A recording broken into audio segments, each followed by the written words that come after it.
মথুরাপুর সাংগঠনিক জেলায় আগামীকাল সকাল 11:30 নাগাদ দক্ষিণ 24 পরগনার মথুরাপুরের বাপুলি বাজার এলাকায় জনসভা করতে আসছেন দেশের স্বরাষ্ট্রমন্ত্রী অমিত শাহ।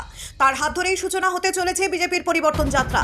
আসন্ন বিধানসভা নির্বাচনকে সামনে রেখে এই কর্মসূচিকে বিশেষ তাৎপর্যপূর্ণ বলে মনে করছে রাজনৈতিক মহল। সভাস্থল ও সংলগ্ন এলাকায় প্রস্তুতি প্রায় সম্পূর্ণ।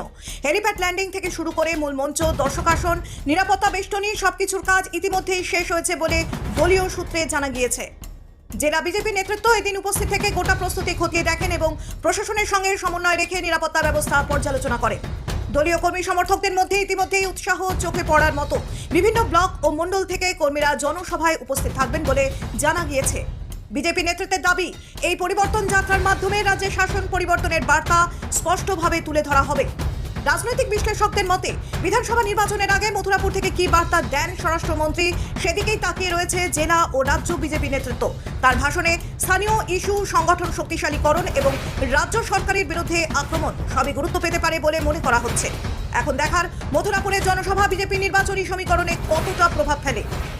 আবারও জানিয়ে রাখি, আগামীকাল মথুরাপুরের বাপুলি বাজার এলাকায় পরিবর্তন যাত্রার সূচনা করতে আসছেন দেশের স্বরাষ্ট্রমন্ত্রী অমিত শাহ। আসন্ন বিধানসভা নির্বাচনকে সামনে রেখে এই কর্মসূচিকে বিশেষ তাৎপর্যপূর্ণ বলে মনে করছে রাজনৈতিক মহল। সভাস্থল ও সংলগ্ন এলাকায় প্রস্তুতি প্রায় সম্পূর্ণের মুখে। এখন রাত কাটলেই সকালে এসে পৌঁছাবেন দেশের স্বরাষ্ট্রমন্ত্রী অমিত শাহ।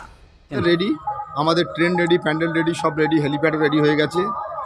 কয়েক লক্ষ না, পুরো সুন্দরবন থেকে একদম প্রত্যন্ত গোসাবা থেকে একদম গঙ্গাসাগর সমস্ত মানুষ অমিত শাহজির পরিবর্তন সংকল্প যাত্রা, যে পশ্চিমবঙ্গ থেকে শুরু না, দক্ষিণ 24 পরগনার যেখান থেকে মমতা 2008 সালে শুরু করেছিল তার পথ চলা, তার সরকার গড়ার, সেই একই ভারতীয় জনতা পার্টি এই দক্ষিণ 24 পরগনা এবং পূর্ব মেদিনীপুর, আজও পূর্ব মেদিনীপুরের গড়বেতা থেকে শুরু হচ্ছে, আমাদের সম্মানীয় বিরোধী দলনেতা ওখান থেকে শুরু করছেন। আর অমিত শাহজি সারা পশ্চিমবঙ্গের পরিবর্তনের ডাক এই রায়দিঘি বিধানসভা থেকে দিয়েছেন। তো আমরা আশা করছি আগামী দিন দক্ষিণ 24 পরগনা থেকে তৃণমূল নামক বস্তুরা এখান থেকে সাফ হয়ে যাবে। আর সেই পরিবর্তনের সঙ্গে এখানে লক্ষ লক্ষ মানুষ কালকে জড়ো হবে অমিত শাহজির সঙ্গে। তারা একসঙ্গে সংকল্প নেবে যেখান থেকে তৃণমূল একদম বঙ্গোপসাগরে নিক্ষেপ করে দিয়ে যাবেন আমাদের সম্মানীয় স্বরাষ্ট্রমন্ত্রী। আপনার নাম কি? পলাশ টানা, ভারতীয় জনতা পার্টির ফিশারম্যান সেলের কনভেনার।